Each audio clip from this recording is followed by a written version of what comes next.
agad oh. Parang may pantisa yung babaw. Ang kalpak. Mamana ulit tayo. Tulong tayo sa may tapat. Tayo mag-isa sa may ilaw.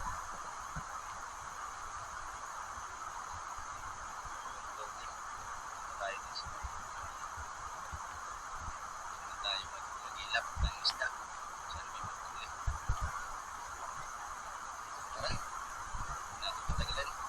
Dive safe. Welcome back ulit sa ating diving activity mga bro. At eto, first drop natin. Dito na tayo nag warm up dive sa spot na pupuntahan natin. Dito lang muna tayo sa medyo mababaw. At medyo maganda yung katawan natin ngayon mga bro. Hindi nagpalpitate tayo. Kaya dumiretsong drop tayo rito. Yun, lingon sa kaliwa, lingon sa kanan. At baka sakaling may isdang dumaan. Habang nakadrop tayo dito mga bro, nag-try na rin tayo mag-fish call. Baka sakaling may lumapit. At siya di katagalan mga bro. At eto, may dadaang isda.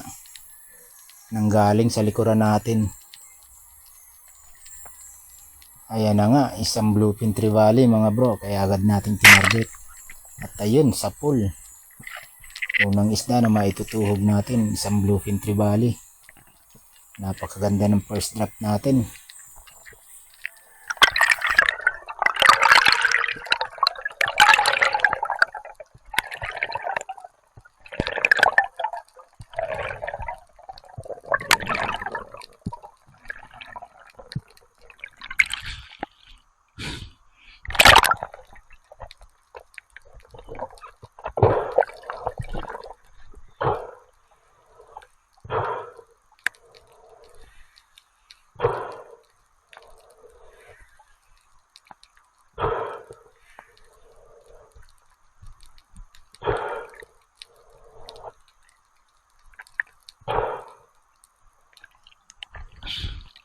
Yan po, nagkalabit natin mga bro. Lupit na bali. Okay na rin, good size na rin ta. Thank you Lord. Next drop natin mga bro. Dito na tayo sa spot natin. Medyo malinaw yung tubig ngayon kaya maganda mag-dive. May agos na konti sa ilalim. Pero sa ibabaw, kalmang-kalma.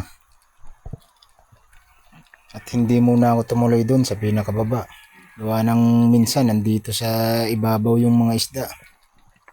At sa kalayuan, yun may tanaw ako galing sa ilalim. Isang bluefin trevally uli. Kaya hinintay ko to at nag-fish call tayo. Baka sakaling lumapit.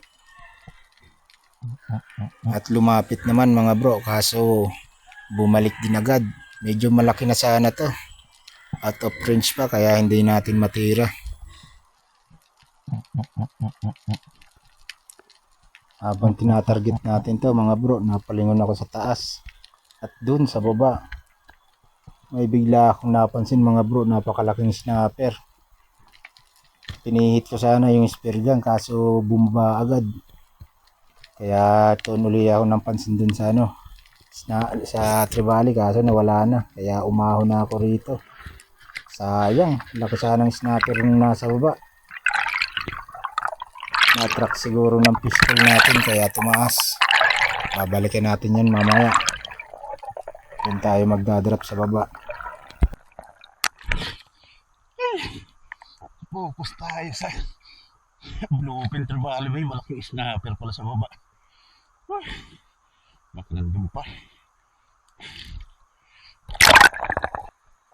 Pagkatapos natin mag-resurface at pakaipon ng sapat na hangin, eto, drop na tayo. Diretso na tayo dun sa may kanto. Sayang yung snapper kanina. Kundi diretso na tayo dito ng drop. Baka sakaling nakuha natin to. Pero tingnan uli natin, baka sakaling nandito pa.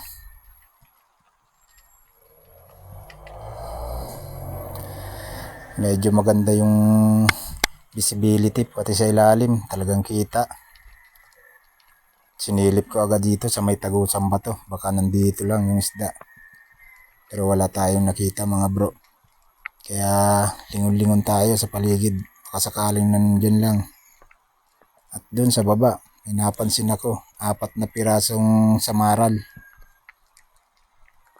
pero di natin muna pinansin, baka sakaling nandito kasi yung isda. Pero nung wala na, sinugod ko na at namili tayo ng isa. Yun, dali. May dalaman lang tayo pa ahon at medyo malalim ang spot na to. Pangalawang isda na maitutuhog mga bro, isang samaral.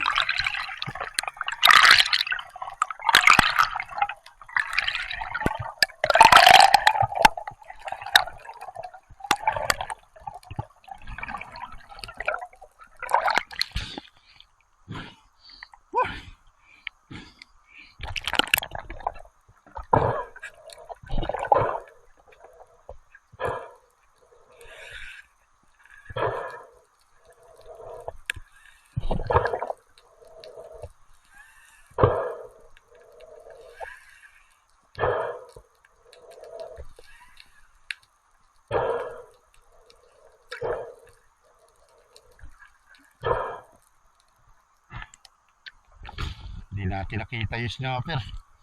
Subok na siguro sa bato. Ito na nakita natin sa maral. Kinuha na natin para di sayang yung pailalim natin. Medyo malalim. Thank you Lord.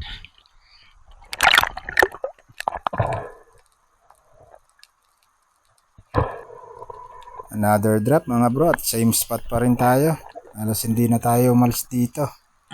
Gawa ng habang nasa ibabaw tayo kanina, may nakuha pa tayong isang isda. Dinaanan tayo ng isang rainbow runner. Hindi ko na nabidyohan at ang bilis.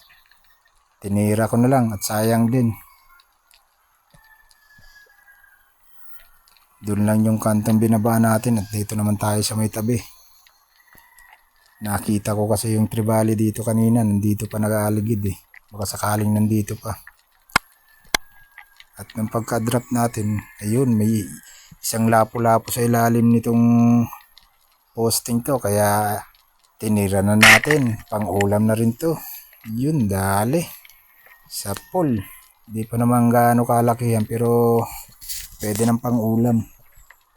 Kaya kinuha na natin. Alright, pang-4 na isda na maitutuhog. Quality. Maganda yung labas ng isda ngayon dito.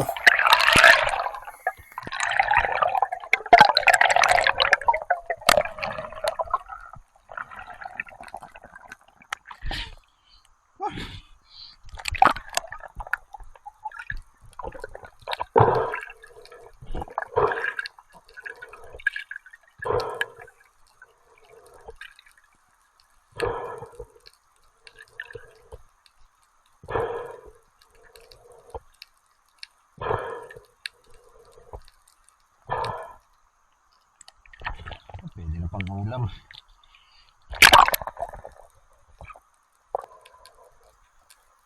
Adjust lang ng konti doon sa napagpanaan natin ng lapo. At dito na ulit tayo nag-drop. Malinaw yung tubig kaso medyo parang may buha-buhangin kaya malabo sa camera tingnan. At dito, isang lapo na naman yung napansin natin sa baba.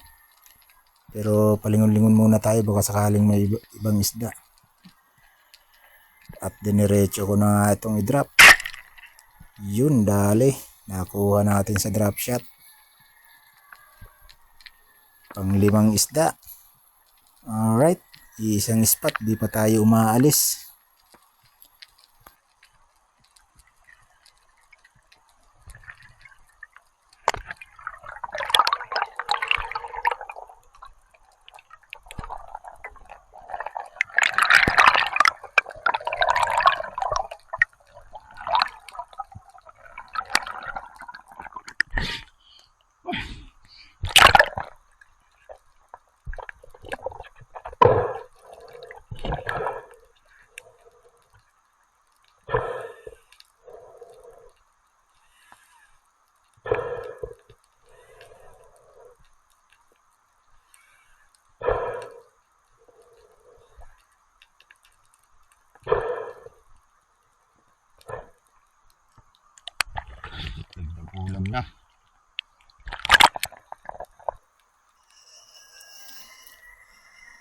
Ito, lipat na tayo ng spot mga bro. Nakailang drop pa sana tayo dun sa una nating spot, kaso wala na talaga tayo nakita. Kaya lumipat na ako sa unahan ng konti. At may spot tayo rito napakaganda rin. Sa may kantuhan uli ito. May bato ritong tagusan uli yung butas pailalim. Napakarami ng isda na nakuha ko rito.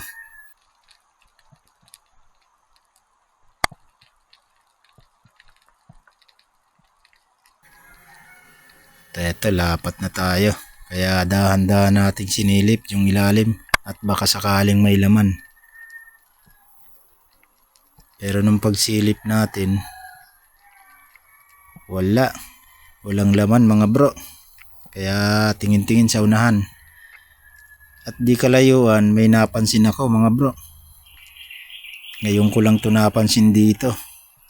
Ayan no, sa pinakababa niya. May malaking bato pala sa pinakababa ng kantong to. Kaya ahon na tayo at try nating tingnan yung batong nakita natin. Medyo may kalaliman na yan, kaya nasa baba na kasi nung kanto. Ngayon ko lang napansin yan, ilang beses na akong namana rito sa spot na to. Eto, ipon ng maraming hangin para abutin natin yung spot. Medyo malalim na talaga to. Ngayon lang natin mapupuntahan ng batong to. Tingnan natin kung ano ang nariritong isda. Malaking bato pala to. Sa ibabaw pa lang di na ako mapakali kasi ngayon lang natin napuntahan. At pagtingin natin dun sa kabilang kanto, kabila ng bato, ayun, isang snapper yung napansin natin. Medyo malaki na, kaya sinundan agad natin. At habang papalapit tayo, may mas malaki pala, mas malaking isang snapper. At eto, sumalubong pa talaga. Yun, dali. Hindi agad natin tinira nung nakarap, baka sumablay tayo kahit malaki yan. Kaya hinintay natin tumagilid. Alright, may bagong spot na naman tayong bibisitahin. Buti luminaw. Napansin natin yung batong yun sa unahan.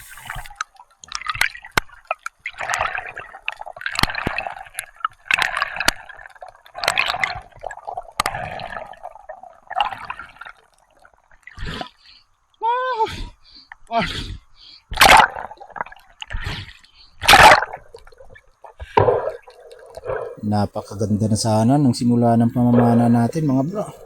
Halos wala pang 2 oras yung pamamana natin pero marami na tayong nahuli. Pero may di tayo inaasahang pangyayari dito. Habang paunahan pa tayo. Ito, hinahatak natin mga bro. Medyo malaki na talaga. Yun, estimated ko 4 to 5 kilos na to. Mas malaki to dun sa unang nakuha ko. Lakas na ako. Dalawang pero sumubro sana. Ito yung bulokay, kaya ito naman yung pinili natin. Thank you Lord.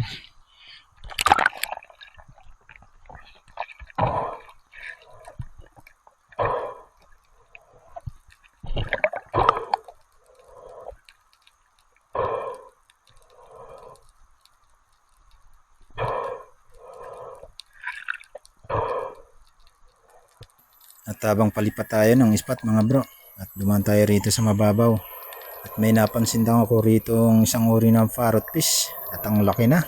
Kaya trinay kong drapan ito, baka sakaling makuha natin.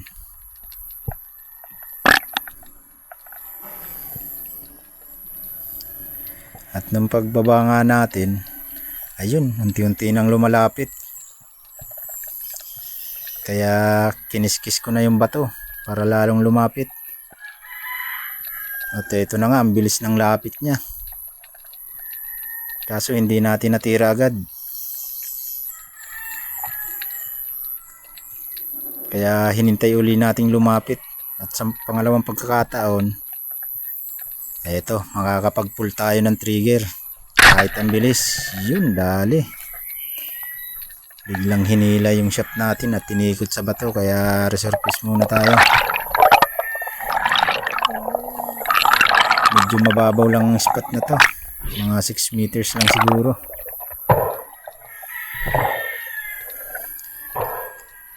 Hindi na ako nagtagal dito sa ibabaw, drinap ko agad. Baka kasi hindi tumagos yung shaft, sayang lang yung isda.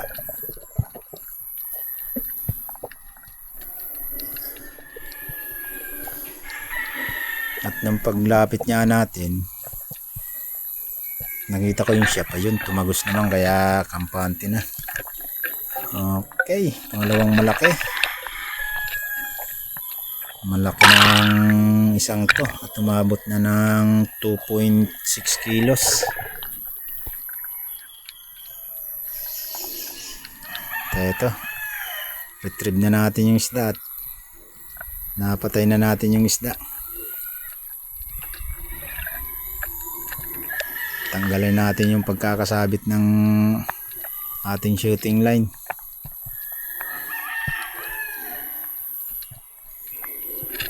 At hanggang dito na lang yung pamamana natin mga bro, dahil may hindi magandang nangyari. Habang palipat tayo ng spot, hindi ko napansin, kaya pala gumaan na yung buya natin. Nalaglag lahat ng unang nahuli natin mga bro.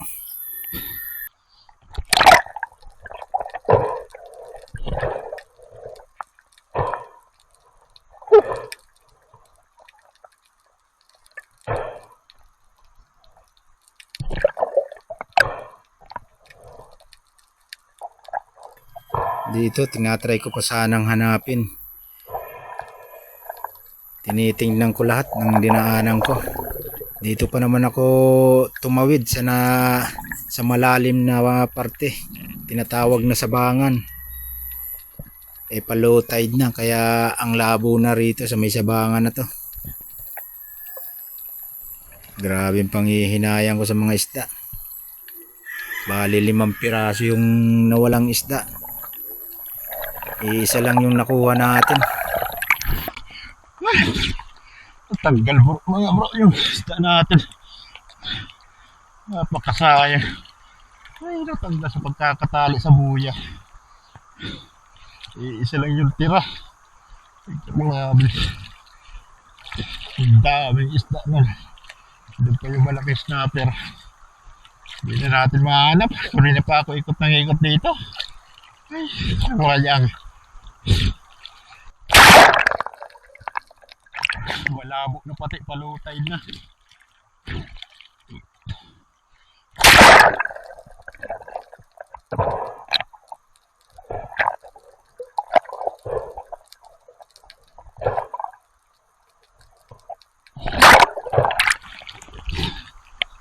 Kahit yung snapper lang sana mahanap natin.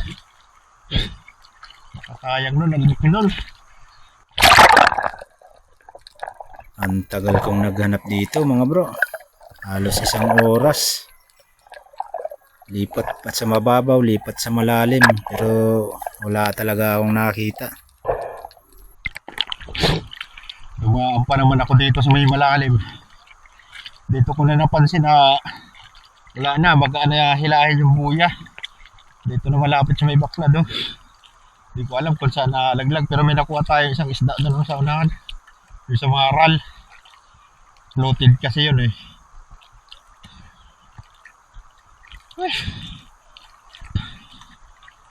Yung snapper hindi yung floated, gawa ng tinuso ko yung tiyan nun. Kaya pwedeng lubog yun. Talagang inikot ko ng inikot yung area. Yung napansin kong lumambot na yung buya. Kung saan lumambot yung buya natin, doon ako nag-ikot ng nag-ikot. Nangihinayang talaga ako. Kahit sana yung snapper lang yung ma-recover natin. Kasi alam kong lubog yun. Gawa ng tinusok ko yung tiyan nun. Lumabas yung hangin. Pero wala talaga mga bro. Wala man lang akong maaninag.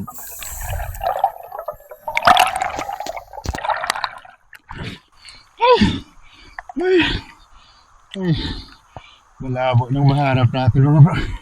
Napakalabo na. Ay, grabe, napakasayang talaga. Ay, hindi ko alam kung bakit natanggal. Ay, sayang. Meron na, naging bato pa. Malalaki na sana yun. Ah!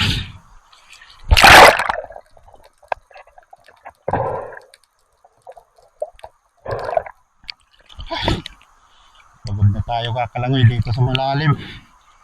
Napakalabo. Hindi natin mahanap. Lagas dito, uwi na lang. Grabe pangyayari to. Ngayon lang nangyari sa akin to. Mabigat na kasi sa baywang yung huli natin. Kaya linagay ko na sa buya. Pag malalaki na kasi yung huli, doon ko na talaga tinatali. Ngayon lang nangyari sa atin na biglang kumalas yung pagkakatali natin. Nalaglag lahat yung isda. May na-recover naman tayong isa, yung lutang. Yung samaral. Floated kasi yung kaya lumutang. Yung iba, hindi na. Hindi na talaga natin nakita. Pero na sana, naging bato pa.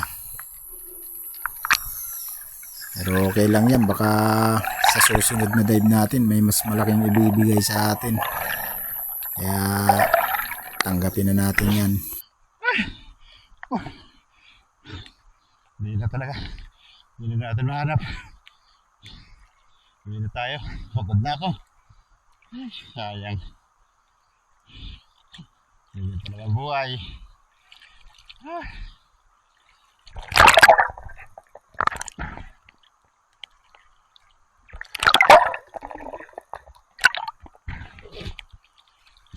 May nakuha naman tayo isang piraso doon sa nawala. Sa mga aral. Video na lang ang meron tayo.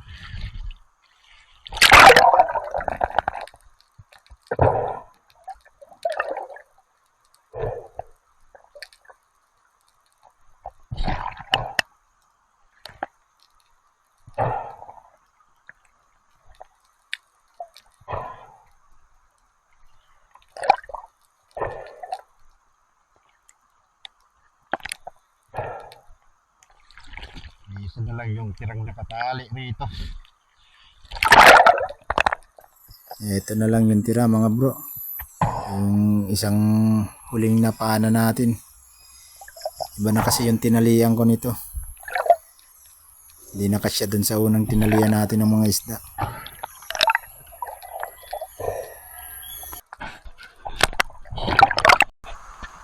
Grabe sa plot na pangyayari mga bro.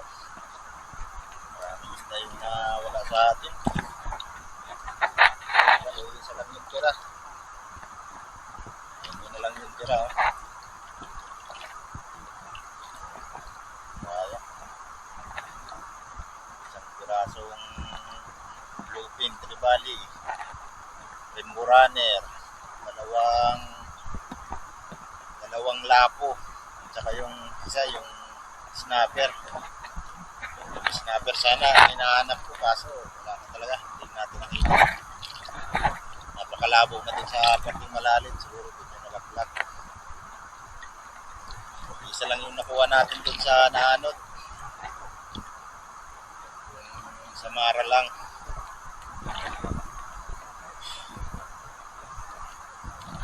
Hindi na sana. Ano magagawa? Talaga. Wala po ba't na tanggal ko yung pagkakatali.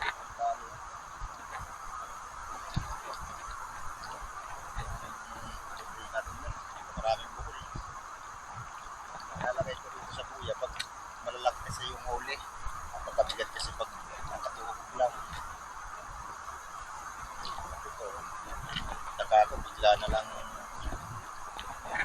lumambot yung buya hilahin.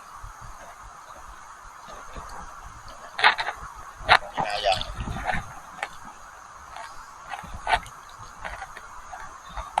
Dito lang tayo. Walang buhay. Tara. Let's go.